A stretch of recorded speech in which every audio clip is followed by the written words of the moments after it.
সবাই কেমন আছেন? আমি এখানে নিয়েছি ২ কাপ পাস্তা। আর এই পাস্তা গরম পানিতে ঢেলে দিলাম। এর মধ্যে দিয়ে দিচ্ছি কিছুটা সাদা তেল, পরিমাণ মতো লবণ। ঢাকনা দিয়ে ঢেকে দিলাম সিদ্ধ হওয়ার জন্য। কিছুক্ষণ সিদ্ধ হবে। এদিকে আমি বুকের মাংস নিয়েছি মুরগির সলিড। এগুলো এখন আমি মেরিনেট করব। এখানে দিয়েছি আদা, রসুন বাটা, গোলমরিচ গুঁড়ো, লবণ। দিয়ে দিচ্ছি একটু সয়া সস। আর এগুলো দিয়ে ভালো করে মাখিয়ে রাখবো আধা ঘন্টার জন্য। আর একটি পাত্রে আমি সাদা তেল নিলাম, পেঁয়াজ দিলাম, কিছুটা কাঁচামরিচ দিয়ে দিব। এগুলো আমরা ভালো করে নাড়াচাড়া করে এর মধ্যে দিয়ে দিচ্ছি মাখানো আধা ঘন্টা মাখানো মুরগির মাংস। ভালো করে নেড়ে চেড়ে নিচ্ছি। ম্যারিনেট করা মাংসগুলোই আমি এই পেঁয়াজ মরিচ দিয়ে ভালো করে ভাজা ভাজা করে সিদ্ধ করে নিচ্ছি। দেখুন, এটা খুব ভালো করে ভাজা ভাজা করতে হবে। ভালো করে মুরগিগুলা ভেজে নিচ্ছি নাড়াচাড়া করে। আলাদা করেই মুরগিগুলা ভেজে নিলাম। আরেকটি পাত্রে নিলাম কিছুটা বাটার, তারপরে নিলাম ময়দা 2 টেবিল চামচ। এখন ভালো করে ভেজে নিচ্ছি। এটা ময়দাটা ভালো করে ভেজে নিতে হবে। খুব ভালো করে ভাজা হয়ে গিয়েছে। আমি এখন পানি দিয়ে দিচ্ছি। পানি দিয়ে একটু দিলাম পরিমাণ মতো লবণ, দিলাম 1 চামচ চিনি, ঘি। আবার ভালো করে নাড়াচাড়া করছি। এবার দিয়ে দিচ্ছি কিছুটা গোলমরিচের গুঁড়ো। আবার নাড়াচাড়া করছি।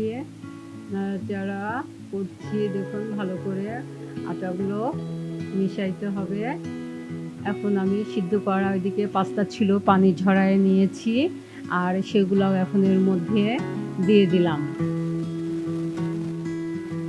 আবার মুরগি ভাজাগুলো ছিল, সেগুলো দিয়ে দিলাম এক এক করে। কিছুটা এর মধ্যে গাজর দিলেও খেতে ভালো লাগে, এই জন্য আমি কিছুটা গাজর কুচিও দিয়ে দিচ্ছি। এখন আবার ভালো করে আমি সবগুলি আস্তে লো হিটে জাল নাড়াচাড়া করতেছি। জাল দিয়ে খুবই লো হিটে দিতে হবে। এভাবে আমি ভালো করে পাস্তা, চিকেন আর গাজর ভালো করে নাড়াচাড়া করে নিচ্ছি। আর দিয়ে দিলাম কিছুটা গুঁড়ো দুধ গুলানো। আর এই দুধ দিলেও পাস্তাটা খেতে অনেক মজা লাগে। এভাবে আমরা বাসায় নতুন নতুন পাস্তা রান্না করতে পারি। আর এই পাস্তা আমরা এখন আবার এর মধ্যে দিয়ে দেব কিছুটা চিজ। আর এই চিজ পাস্তা আমাদের বাসায় সবাই খেতে পছন্দ করেন, তাই আমি আজকে চিজ পাস্তা করেছি। আপনারাও এভাবে চিজ পাস্তা করতে পারেন। এখন আমি একে একে সবগুলো টুকরো করা চিজগুলো এর পাস্তার উপরে দিয়ে দেব।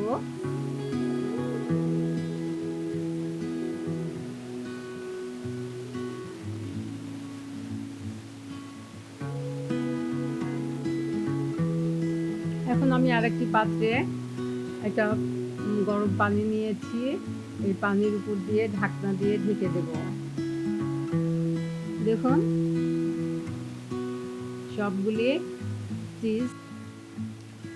আর এভাবে আমরা তৈরি করে ফেললাম হোয়াইট চিজ পাস্তা। খেতে অসাধারণ মজা।